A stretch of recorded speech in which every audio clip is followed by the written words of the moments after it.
안녕하세요. 10년 후 나의 모습을 상상해보는 시간, 꿈의 직업을 만나봅니다. 한 발 빠른 직업 선택, 미래를 잡아라. 권유정입니다. 휴대전화를 볼 때, 어떤 앱이나 홈페이지를 사용할 때 고민 없이 편하게 서비스를 이용한 경험이 있나요? 대개는 화면 속 문구의 안내에 따라 서비스를 이용하는데요. 굉장히 당연하다고 생각했던 이 문장들은 누군가의 고민이 담긴 결과물입니다. 디지털 세상의 길잡이, 글로 사용자의 경험을 디자인하는 사람들, UX 라이터를 만나보겠습니다.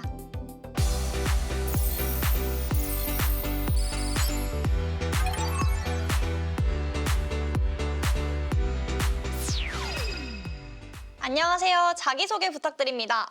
안녕하세요. 국내 자동차 회사에서 내비게이션과 모바일 앱에 들어가는 문구를 작성하고 있으며 국내 시장에 UX 라이터라는 직무를 알리기 위해서 UX 라이팅 컨퍼런스를 운영하고 있는 김무섭입니다.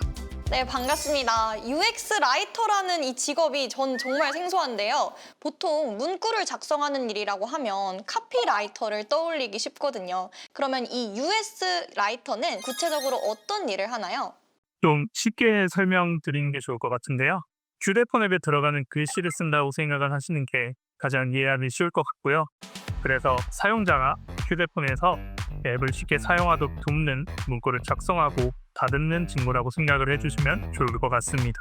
흔히 말하는 UX, 사용자의 경험을 더 좋게 만드는 데 일조하고 있는 직무라고 할 수 있습니다. 저는 보통 좀 더 쉽게 설명하기 위해서 텍스트로 디자인을 한다라고 설명을 덧붙이기도 합니다.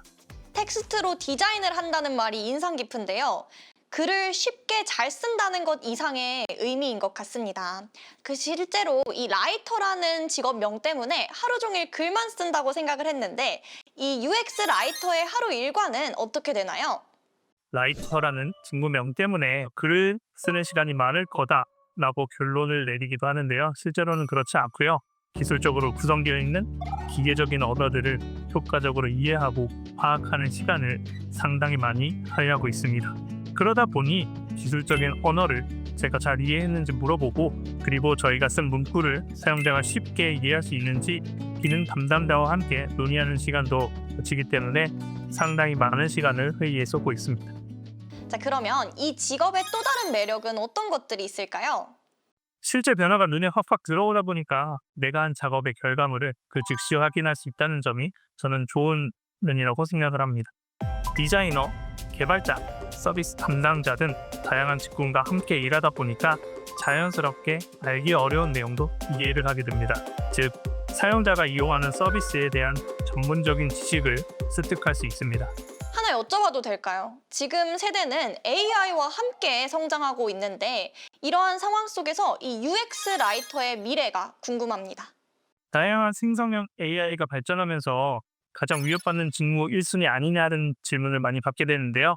이건 UX 라이터가 단순하게 글만 쓴다라고 생각했을 때는 그렇게 받아들일 수 있습니다. 하지만 실제 UX 라이터가 글만 쓰지 않는 부분을 이해하게 된다면은 그 부분에 있어서는 저는 걱정할 필요가 없다라고 생각을 합니다. UX 라이터가 글을 쓰는 모든 맥락을 생성형 AI가 기술적으로 습득할 수 없는 상황이기 때문입니다.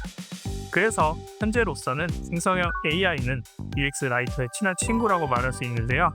생성형 AI를 잘 다룰 수 있는 친구들이 UX 라이터를 하게 되면 그 효과는 배가 될 것이라고 저는 바라보고 있습니다. 생성형 AI가 위협이 되는 것이 아니라 오히려 도구로서 훨씬 효율적으로 일할 수 있도록 도와주네요. 지금까지 UX 라이터가 어떤 일을 하는지 함께 살펴보았습니다. 그러면 어떤 성향의 친구들이 이 직업과 잘 맞을지 화면을 잠시 멈추고 체크리스트를 작성해 보세요.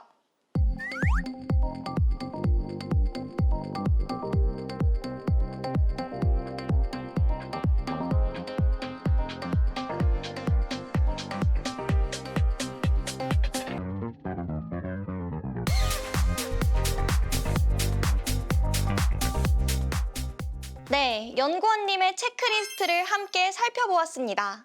친구들과 어울리기, 봉사와 의견 조율, 공감하기와 같은 자질들이 필요하다고 하셨는데요. UX 라이터에게 이러한 자질들이 필요한 이유가 궁금합니다. UX 라이터는 쉬운 언어로 풀어내야 하는데요. 상대방의 의견을 경청하고 그 마음에 공감해주는 친구들이 더 잘할 거라고 보고 있습니다. 그래서 그 사용자의 마음을 이해하지 못하면 되려 사용자를 탓하게 되는 경우도 많은데요. 내가 이렇게 설명을 잘해놨는데 왜 그걸 이해 못해? 라고 말을 하시는 분들을 많이 봤기 때문입니다.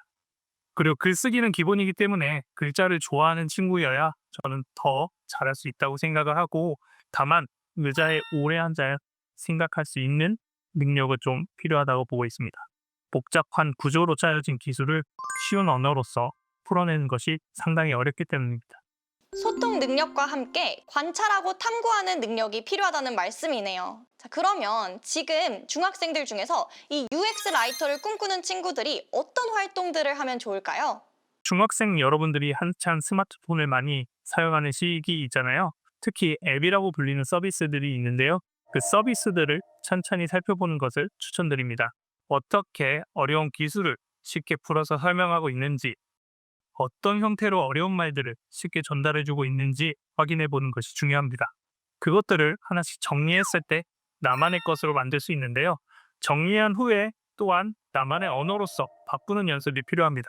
그러면 UX 라이터로서의 자질이 생길 뿐만 아니라 나 자신의 글쓰기 능력도 향상될 것이라고 저는 보고 있습니다.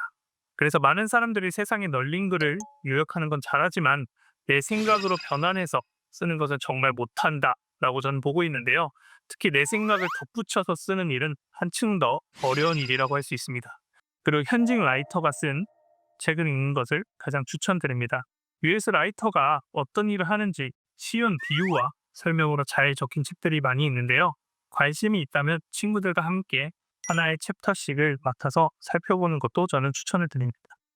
나만의 언어로 글을 새롭게 쓰는 것, 정말 좋은 연습 방법인 것 같습니다. 자, 그렇다면 마지막으로 이 분야를 꿈꾸는 학생들에게 조언 한 말씀 부탁드립니다. 가끔 대학에 진학하기 전에 직무를 탐색하는 고등학생 분들에게 연락이 오게 되는데요. 어떻게 하면은 UX 라이터라는 직무를 가질 수 있는지, 이것을 업으로 삼을 수 있는지 저한테 궁금하다면서 많은 메일을 보내주시는데요. 저는 그럴 때마다 인문학이 좀 중요하다라는 측면에서 설명을 드리고 있습니다. 인문학이 없으면 사람 마음을 잘 모르는 경우가 많은데요. 그래서 상대방을 생각하지 않고 나를 중심으로 어려운 말만 쓰거나 헷갈리게 만드는 부분도 많이 있습니다. 이 부분들을 해결하기 위해서는 저는 인문학이 중요하다고 생각을 하는데, UX 라이팅은 인문학처럼 사람을 이해하는 힘을 활용해서 모두가 쉽게 사용할 수 있는 편리한 글을 만들게 도와줍니다. 인문학에 꾸준히 관심을 갖고 학교 생활을 하게 된다면 저는 충분히 UX 라이터로서의 자질이 생겨날 거라고 생각을 하고 있습니다. 와, 사람의 마음을 이해하고 공감하는 능력이 필요한 직업이 바로 UX 라이터라는 말씀이신 것 같습니다. 앞으로 앱이나 서비스들을 쓸 때 어떤 문구들이 적혀 있는지 더 유심히 살펴보게 될 것 같아요. 자, 오늘 출연해 주셔서 정말 감사합니다. 감사합니다.